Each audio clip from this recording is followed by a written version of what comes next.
Hi guys, it's me, Melissa Saliva with Beacon Valley Literacy and Kim. Tonight we are on again for our Topic Tuesday, a meeting of the minds. And Kim and I were talking about current things that have been happening, and we're thinking about discussing your rights to services during COVID. Things have gotten blurry, and the CDC's recommendations are go to school, don't go to school, come back, do hybrid, don't do hybrid, everybody's fine, everybody's sick, and it's super confusing. But the one thing that hasn't changed is the needs of our kids. Our kids' needs have not changed. If not, they've been kind of like exemplified in the worst way, or like amplified, right? Mm-hmm. Where we notice our learning differences even more. So I guess tonight the message is that you do have choices. Absolutely. And I also think that parents need to understand that in all of this during COVID, the special education laws have not changed. There have not been any changes to IDEA. So I think that I think we found a good resource with the help from another friend of ours.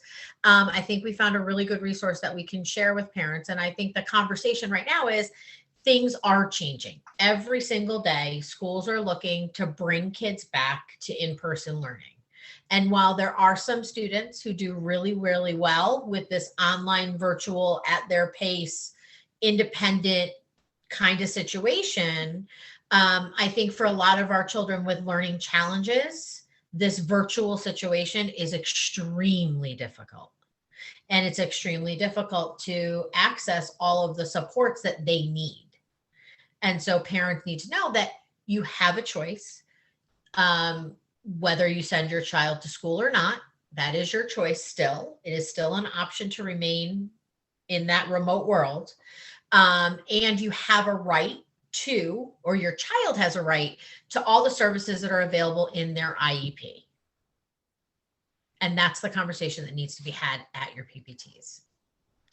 I agree wholeheartedly. Kids might find that they need more support. We might have to support them in different ways.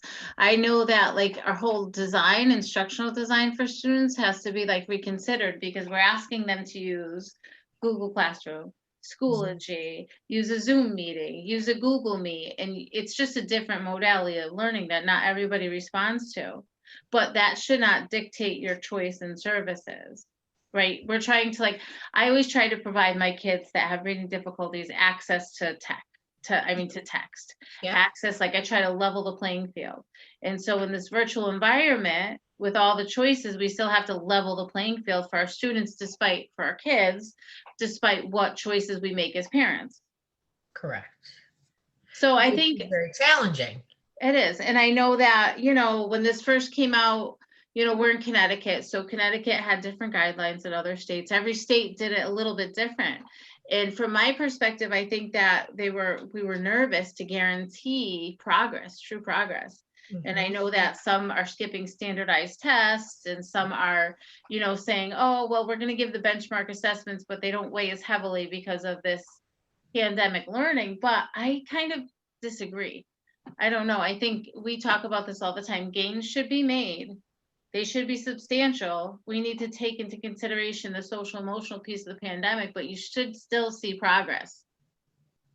Right. And if a child isn't making progress, and I know for myself, so I have students that may not be able to access virtual sessions with me. Okay, that's fine. But that doesn't mean that parents can't access me and gain some training or some coaching in how to help their child access their educational program, their classroom with their teacher, how to engage them and provide different strategies that may allow them to do some of that virtual stuff that maybe without some of that time and conversation and my teaching that their student wasn't doing. Mm-hmm. And so it's empowering parents. And I think the guidance is that if your child isn't receiving everything that is in their IEP, there needs to be a learning model IEP written. Mm-hmm. And that's the learning model IEP implementation plan form. This is the form that was missing when the pandemic happened, because every kid, we went out, we were all virtual, and everybody's sitting there with this IEP saying, now what? And Right. for a long time, everybody was waiting for the government to kind of give a guidance as to what happens. Mhm. And the reality is a pandemic happened and nobody knew what to do. And everybody scrambled and for a period of time did the best they can. Then Mhm. we came back in the fall and the guidance was, guess what, guys? Nothing changed. Have at it. Get those IEPs going, whether the I kids know. are here or there or the other thing.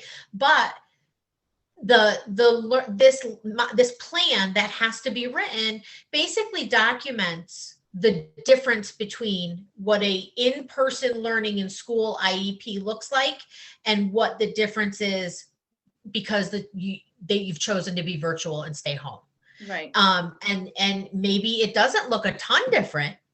Mhm. Maybe it does. I know But the documentation is so important, and we always talk about like the, just having that present levels of performance, having all the paperwork, yep, solid, and having progress, marked, even if it's not great. I mean, there's right. always that spot where you can write a note, like, not introduced, or, the IEP Right. has a lot of room and a lot of leverage for things like this. And I think it's really important to realize that, yes, we are all living in a pandemic. And I Mhm. don't think all of us thought that our kids were going to, go from March until through August and everything was going to be great and they were going to learn everything. Mhm. Let's face it, as adults, we were just trying to get our feet solid I know. and keep things going. I But know. I think that does nobody got a pass. And now where are we? How are the kids doing? Some of my kids are doing awesome. Same. And some of Mhm. them are struggling a little bit. And I think the biggest piece to take away from this is that's the conversation. What does your child need? Is it going to be given and provided? Mhm. Are you choosing to stay virtual while other students are going back to school? I know my kids, the push is next week, they want them all back to school. Right. Um, and so while I still have the option, Right. they're going to go to back to school. I know. And I think the push for the back to school, like we were talking about this a little bit, and from my point of view, like I think the push for back to school is it's different. It's difficult to guarantee learning with all these uncontrollable factors. Mhm. So it's outside of our comfort zone to be teaching kids that are home, but it's also an opportunity to do something different. But I think we, with IEPs and PPTs and special education services, we're afraid of the accountability piece in Mhm. part. But I always feel like if you're doing what you're supposed to be doing, you have the Yep, kids' best interest at heart, and you're providing instruction, then the accountability follows. And it's okay to say, we didn't make exactly. progress and this is why. Exactly. And So, I so mean, if you're yeah, sitting at a meeting and if I'm sitting at a meeting as a professional and I'm like, listen, this one goal, man, we just haven't gotten anywhere. yeah. Let's break it down. Let's move forward. Rewrite it. I love that. Tell Rewrite me it. you're gonna write. Absolutely. Tell me you're gonna rewrite a goal before you measure it for 7 months, and then write you. So, or the other piece to that is that as a parent sitting at the table, I would much rather a professional say to me, this isn't working. Mhm. This is what I want to try. This is my plan to move forward. Right. I'm going to rewrite that goal. I'm going to implement this strategy. This is what we're going to do. Then kind of let it sit. Then I have no trust. I have no trust Right. with the staff. I would much rather someone be honest with me. And I would much rather just be honest. Student centered too. Student centered always. It's always about the kids, right? Always. So, I mean, to wrap things up, I guess our big takeaway is you have rights. You can stay home still if you're Yeah, uncomfortable. This is still a pandemic. There's talks about different variants. If you're at risk, or you could stay home and still get the special education services you need. exactly. And that resource that we put the link up Mhm. to outlines every kind of situation, whether you're hybrid, whether you're fully remote, whether you're virtual, whether you're in person, and what that looks like and what your rights are for parents. Right. So check out the link for our audience. If you guys have more questions, please contact me or Kim. We could do other videos. I mean, I could see this leading into like supporting your child during COVID learning, or if you choose to stay home, if you still have questions and your questions are very specific to your child, hit either one of us up. Kim will help you with Absolutely. everything special education, and I'll help you with everything reading. So we have the pleasure of meeting with our audience every Tuesday. So join us for our next topic Tuesday.